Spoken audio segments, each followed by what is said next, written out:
अस्सलामु अलैकुम वरहमतुल्लाहि वबरकातुहू। बिस्मिल्लाहिर्रहमानिर्रहीम नहमदुहु व नुसल्ली अला रसूलिहिल करीम व अला आलिहि व अस्हाबिहि अजमाइन अम्मा बाद। मोहतरम भाइयों, बुजुर्गों, दोस्तों, पूरा पाकिस्तान पानी में डूबा हुआ है। मुल्क का तकरीबन 90% हिस्सा फ़िलहाल बारिश की ज़द में है और ऐसे हालात वहाँ पे बने हुए हैं। अभी मैं साथ में एक तस्वीर जोड़ दूँगा, आप देख सकते हैं चट्टान के ऊपर 8-10 लोग हैं और दूर तक उनके अतराफ़ में इतनी तेज़ी के साथ में पानी बह रहा है और वो बेचारों का पुरसाने हाल कोई नहीं है। ना वहाँ किसी हेलीकॉप्टर का इंतज़ाम है कि वो उनको एयरलिफ्ट कर सके, कोई बंदोबस्त नहीं, कुछ नहीं है।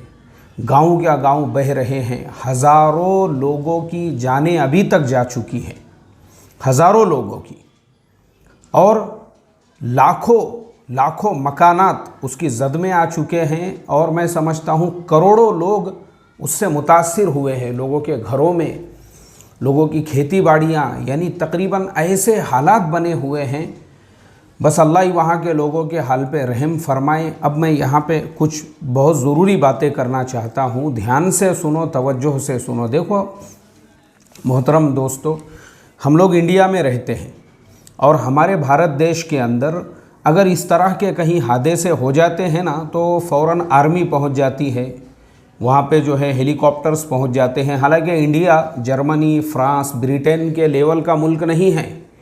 इंडिया और पाकिस्तान एक साथ में ही आज़ाद हुए थे, लेकिन आज आप देखो फिर भी उनसे कम भी नहीं है। इंडिया में कभी भी कहीं पे ऐसे अगर इमरजेंसी हालात पैदा हो जाते हैं, जैसे पिछले दिनों कश्मीर वगैरह में भी जो बरसात और बारिश हुई थी, हमने देखा है बहुत जल्दी वो चीज़ें काबू में, कंट्रोल में आती है। अभी थोड़े दिनों पहले आसाम है, इसी तरह से। तो इंडिया में जो है एनडीआरएफ की टीमें होती है, वो फ़ौरन वहाँ पे मदद के लिए पहुँच जाती है। लोगों के जान की, माल की हिफाजत की जो है कोशिशें होती है, फ़िक्र होती है। हत्तल इम्कान ये कोशिश की जाती है कि भाई कम से कम नुकसान हो, और उसके बाद गवर्नमेंट जो है वो नुकसान भरपाई भी देती है। मैं एक किसान हूँ, मैं एक शेतकरी हूँ। मराठी में किसान को शेतकरी कहते हैं।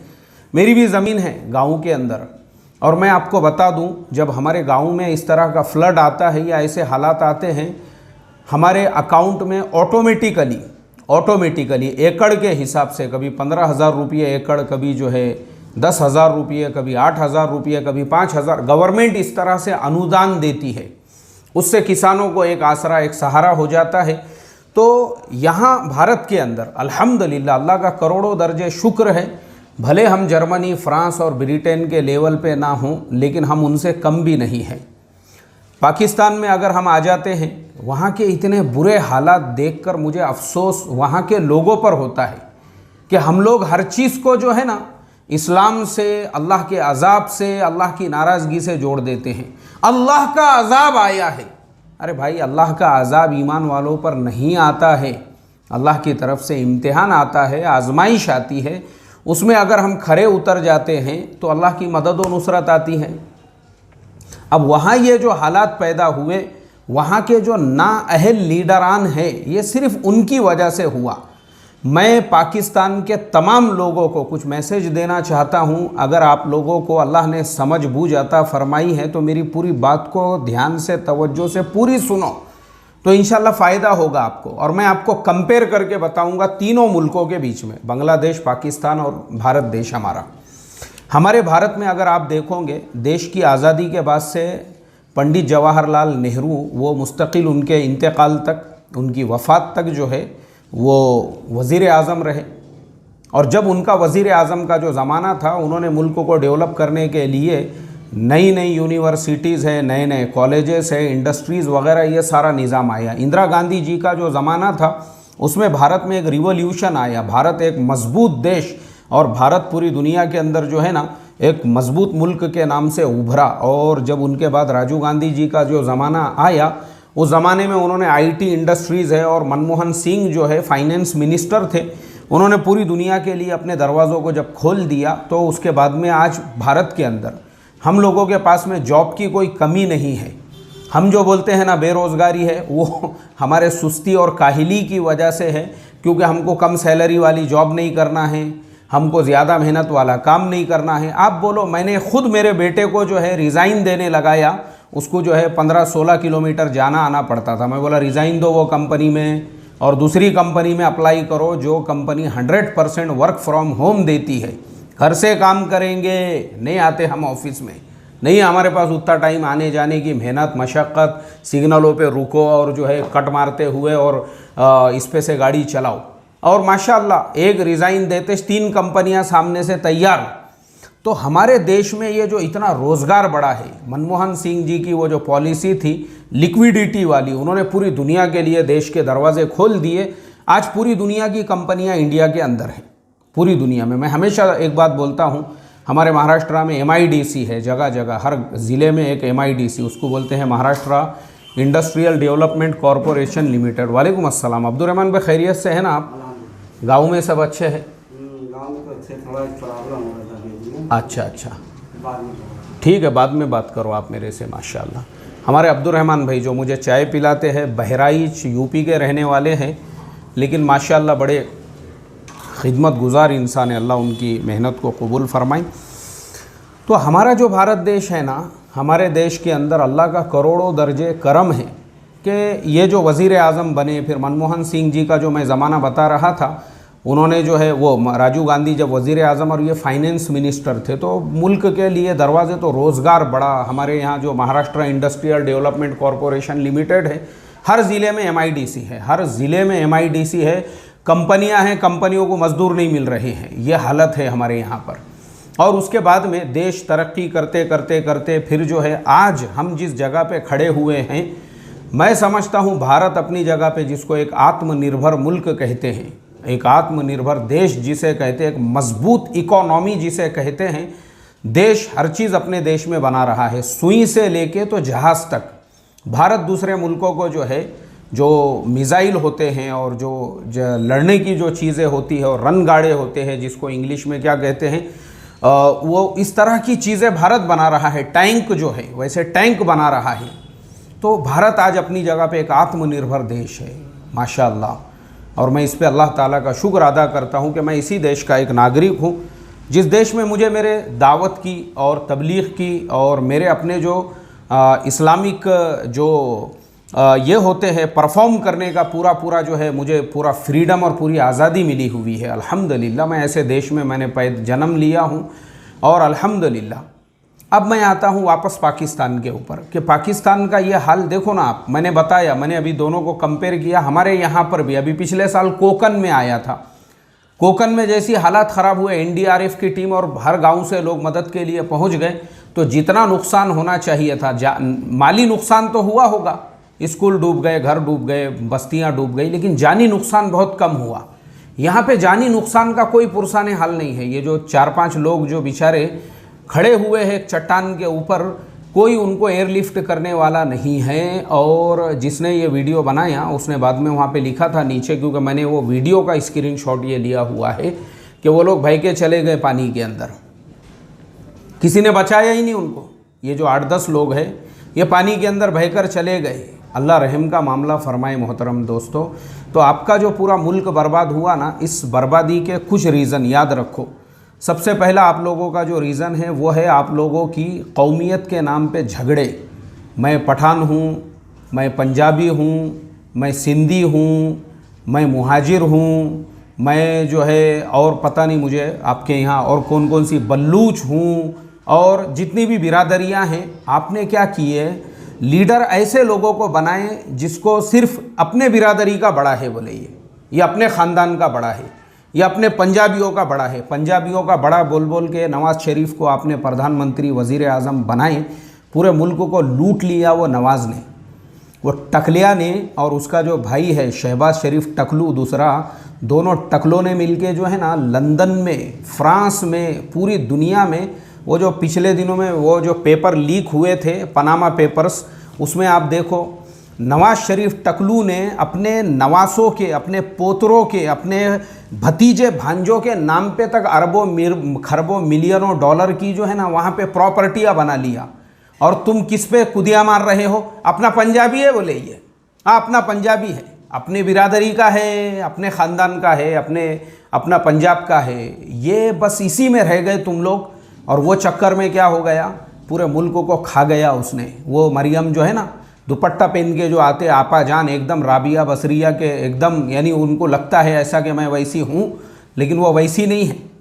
राबिया बसरिया तो ऐसे थे जो 3-3 दिन के फाके करते थे।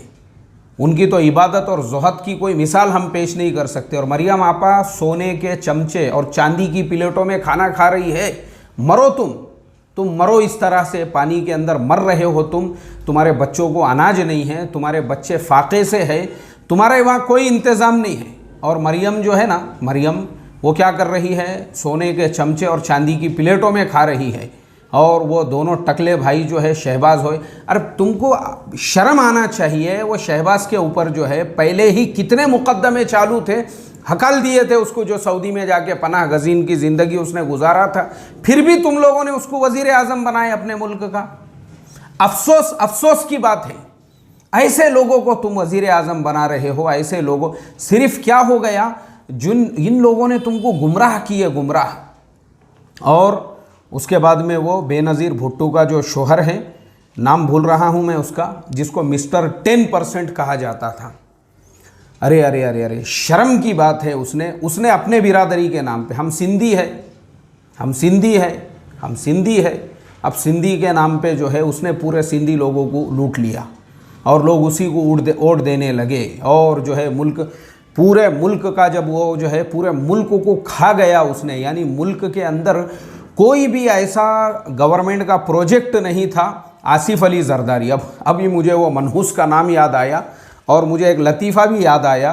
बोले फजलू ने एक मरतबा आसिफ अली जरदारी से, जब वो सदर था, तो फजलू ने आसिफ अली जरदारी से कहा कि आसिफ, अल्लाह से डर, अल्लाह का अजाब आ जाएगा। आसिफ अली ने जो है फजलू को जवाब दिया, बोले फजलू, मैं खुद अल्लाह ताला का अजाब हूँ जिसको अल्लाह ने ये मुल्क पे मुसल्लत किया। देखो, वो जिसने भी लिखा था बिल्कुल हकीकत थी, वो खुद अजाब था। हर चीज़ के अंदर उसका परसेंटेज था, उसका नाम ही था मिस्टर 10%। हर चीज़ में, हर गवर्नमेंट के ठेके में, हर गवर्नमेंट के जो है काम। मुझे आप बताओ, ये ऐसे कैसे मुसलमान हैं? इनके नाम होने दो, आसिफ, फजलू, नवाज़, शहबाज, टकलू, ये लोग, लेकिन इनको इस्लाम की हवा भी नहीं लगी है। मरियम नाम रख दिए मरियम, लेकिन ना मरियम के जैसी इनमें कोई सिफत है, ना राबिया बसरिया के जैसी। अल्लाह रहम करे रे भाई, अल्लाह रहम करे। मुझे अफसोस इसलिए होता है ना, मैं जब तो आपके मुल्क की बर्बादी देखता हूँ, और उसके बाद हम फजलू के जैसे लोगों पे, जिन्होंने सिर्फ मज़हब के नाम पर, अब जो हमारे देवबंदी जहन के लोग हैं, देवबंदी मसलक और देवबंदी ख़यालात के, उन लोगों को लगता है पाकिस्तान में कि भाई देवबंदियत का सिंबल, ब्रांड एम्बेसडर पाकिस्तान में अगर कोई है तो फजलू है। अब मैं आपको बताता हूँ, हम हैं ओरिजिनल देवबंदी, और हमारे जो अकाबिर थे देवबंद के, वो ओरिजिनल थे हमारे अकाबिर। ये जो है ना, ये आज पूरी दुनिया में देवबंदियत के नाम पर जितने भी लोग पेट भर रहे हैं, चाहे वो इंडिया में पेट भरने वाले सूअर हो, चाहे वो फजलू के जैसे सूअर हो पाकिस्तान में, चाहे दुनिया के और किसी मुल्क में जो देवबंदियत का सिंबल बनकर बैठे हैं, मैं कहता हूँ ये तमाम हराम खोर सिर्फ और सिर्फ अकाबिर के नाम पे पेट भरने वाले मुजावर और पेट भरने वाले जो है चंदा खोर है।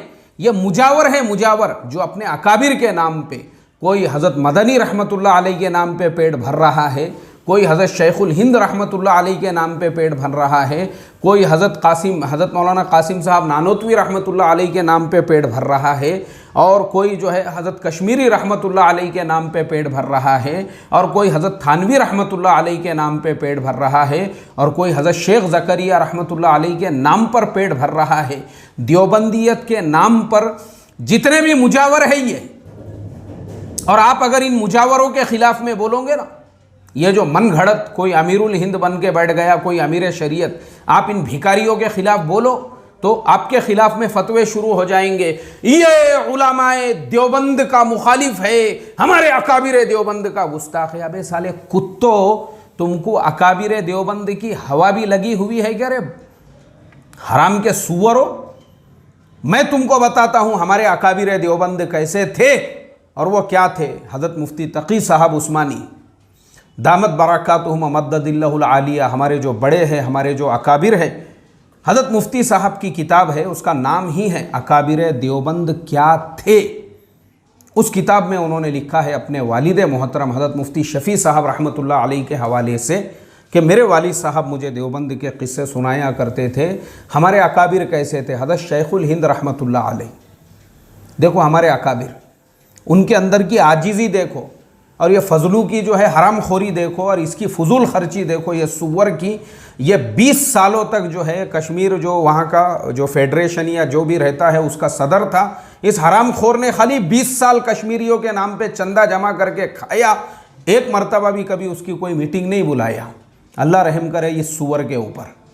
अब देखो ये डुक्कर के जैसे जो है, इनको हेलीकॉप्टर चाहिए, इनको प्राइवेट जहाज़ चाहिए, इनको हुकूमत में हिस्से। अबे कुत्ते, तेरे जैसे लोग जो है देवबंदियत के नाम पे दाग बदनुमा धब्बा बने हुए हैं। हमारे अकाबिर ऐसे थे।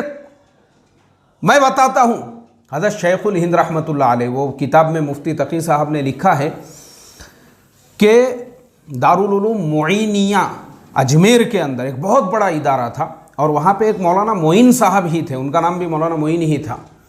उनको बहुत सारे मसाइल के अंदर हज़रत शेखुल हिंद रहमतुल्लाह अलैह से इख्तिलाफ था और उन्होंने इतनी बड़ी लिस्ट बनाई हुई थी। बोले चलो देवबंद का सफ़र करते हैं और ये जो शेखुल हिंद है ना, ज़रा इससे मुनाजरा करते हैं और देखते हैं इसका इल्म कितना है।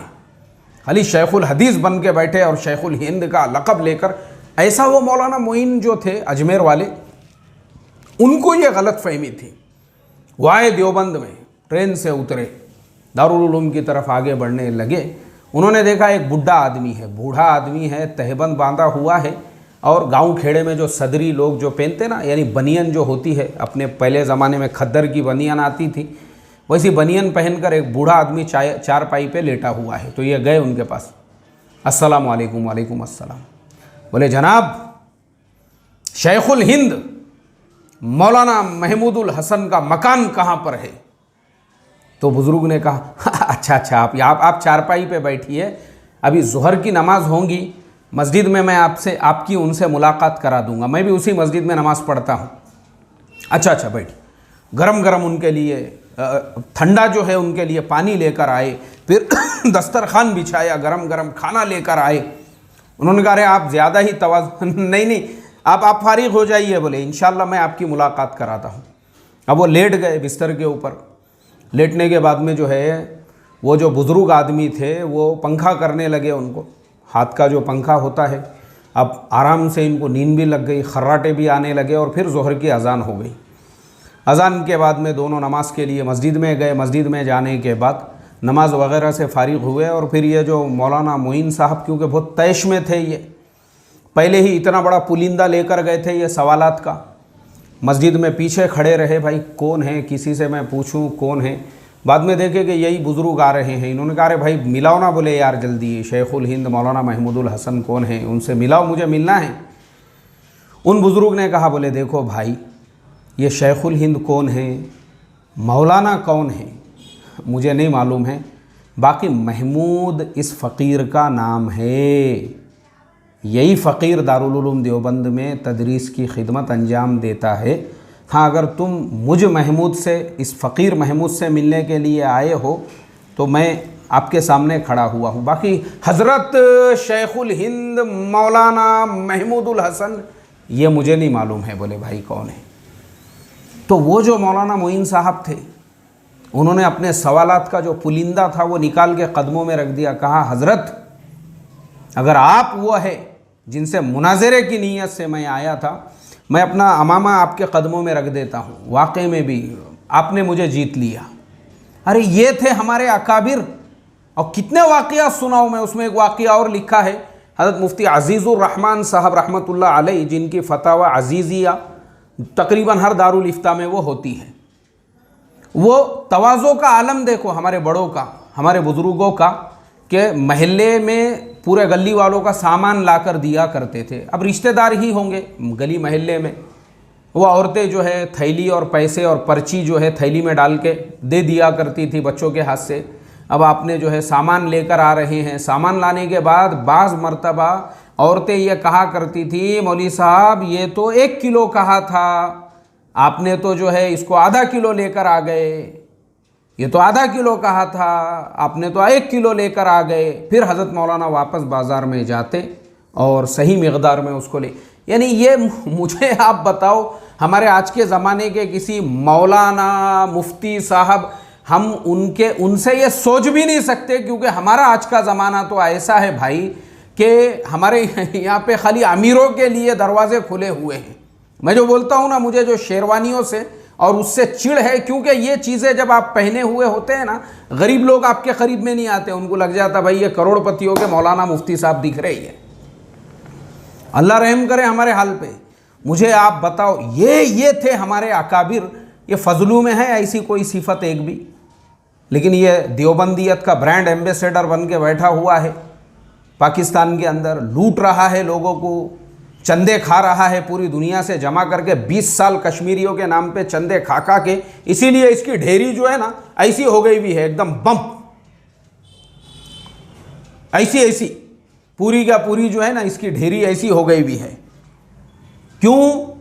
क्योंकि ये ब्रांड एम्बेसडर। तो मैं यही कहता हूँ, पूरी दुनिया में सिर्फ ये मुजावर है, मुजावर याद रखो। जितने भी मैंने बोला हूँ ना, हमारे बड़ों के नाम पर पेड़ भरने वाले जितने चंदा हो, सिर्फ मुजावर है।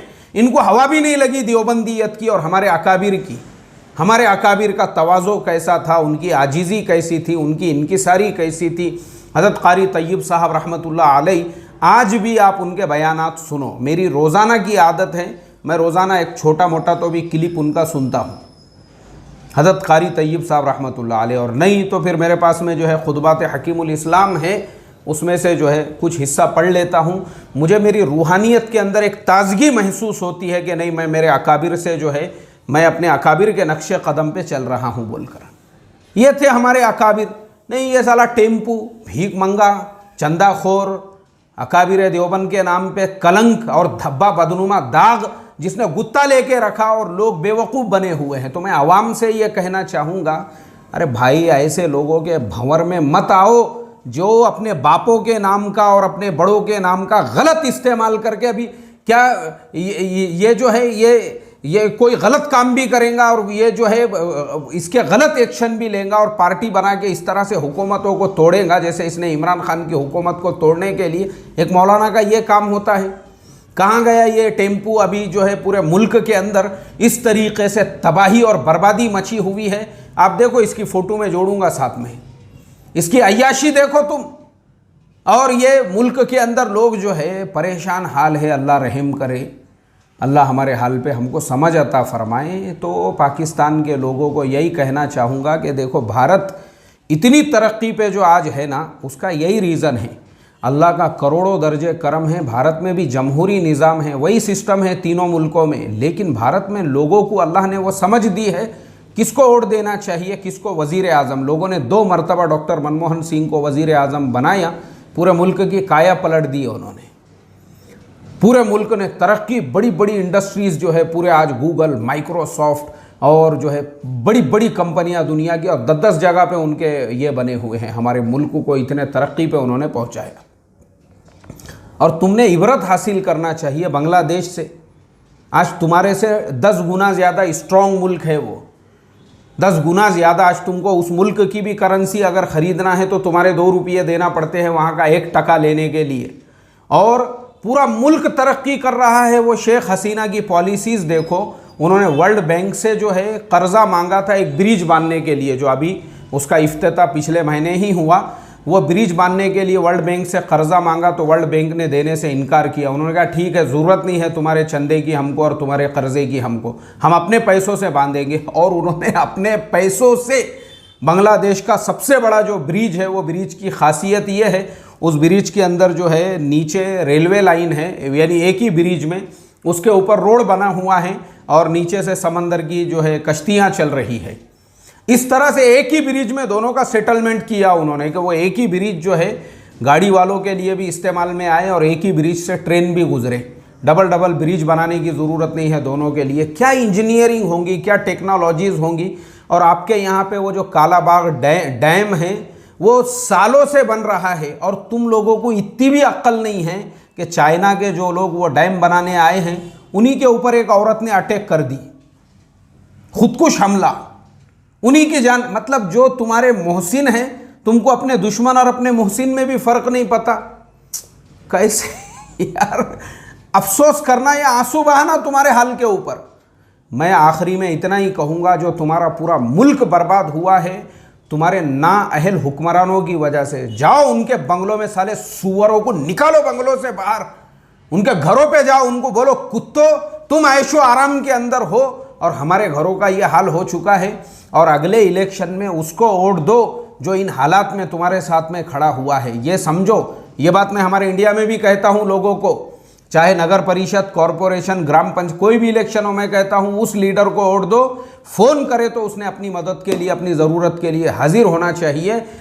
वो लीडर कौम का लीडर होता है, नहीं ये कुत्ते, ये फजलू, ये टेम्पू साला ढेरी फुगा के अपना बैठे हुआ है आयश आराम करते हुए, और मुल्क बर्बाद हो रहा है।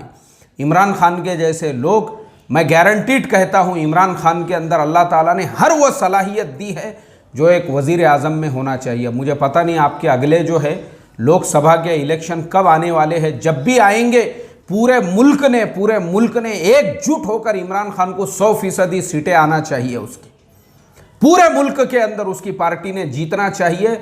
मैं गारंटीड कहता हूं, जैसे बांग्लादेश वालों ने शेख हसीना को मौका दिया, शेख हसीना ने 2008 में नारा दिया था डिजिटल बांग्ला, और आज पूरे बांग्लादेश को बदल के रख दिया।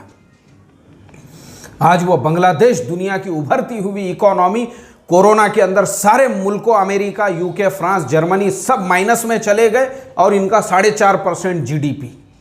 पूरी दुनिया में 2 देश, चाइना और बांग्लादेश, 2 बस प्लस के अंदर थे, बाकी पूरी दुनिया की वाट लगी हुई थी। अल्लाह रहम करे। तो तुमको इबरत होना चाहिए। उनको कितने सालों से लोगों ने बांग्लादेश के मौका दिया। बांग्लादेश के लोग होशियार है, गरीब है वो, लेकिन होशियार है, अक्लमंद है, उनको पता है कौन हमारे देश का मोहसिन है। और तुम जंगली जानवर, नवाज शरीफ अपना पंजाबी है, खाने दो उसको, सोने से शेर पाल के रखा था उसने अपने घर के अंदर, वो डुक्कर ने, वो टकलिया ने शेर पाले हुए थे उसने उसके घर के अंदर। और तुमको इतनी भी अक्ल नहीं है, तुम्हारे घरों पे खाने को अनाज नहीं, और उसके घर पे शेर एक एक दिन में एक एक जानवर खा जा रहे।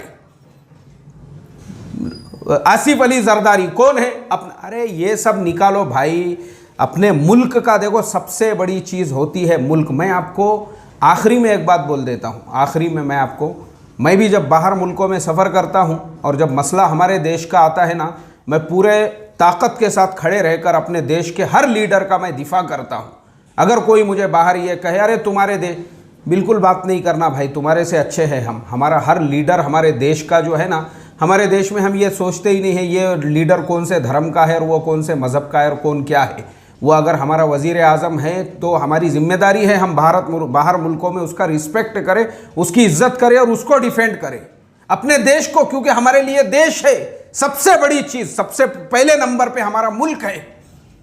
जब हम किसी बाहर मुल्क के अंदर जाते हैं तो ये तुमने सोचना चाहिए। ये कौमियत पे आ गए तुम लोग, ये अपना सिंधी है, फजलू अपना देवबंदी है। अरे देवबंदियत के नाम पे बदनुमा धब्बा है वो टेम्पो, और ये टकलू, शहबाज और नवाज और मरियम आपा। अरे अल्लाह रहम करे रे भाई, पूरे मुल्क ने देखो, तुमको अगर तुम्हारे मुल्क को बचाना है और इस तरह के आगे हालात आए तो ऐसा सिस्टम होना चाहिए कि पानी किधर आया और किधर निकल गया। ऐसे फ्लड तो रोज़ आते रहते हैं। अभी हमारे यहाँ पे खुद जो है ना 15-15 दिन बारिश होती है, 15-15 दिन बारिश होती है, लेकिन पानी किधर आता है किधर जाता है पता भी नहीं चलता।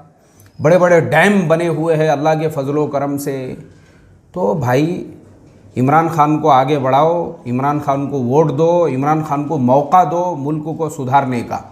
इंशाल्लाह तुम्हारे मुल्क के हालात ज़रूर सुधरेंगे। और मेरा ये मैसेज आपके मुल्क के हर वोटर तक पहुंचना चाहिए, हर वोटर तक, ताकि उसको कुछ अक्ल आए और फजलू के जैसे जो अपने अकाबिर के नाम पे रोटियां सेकने वाले जो मुर्शद और जो मुजावर है उनसे आप लोग बच सको।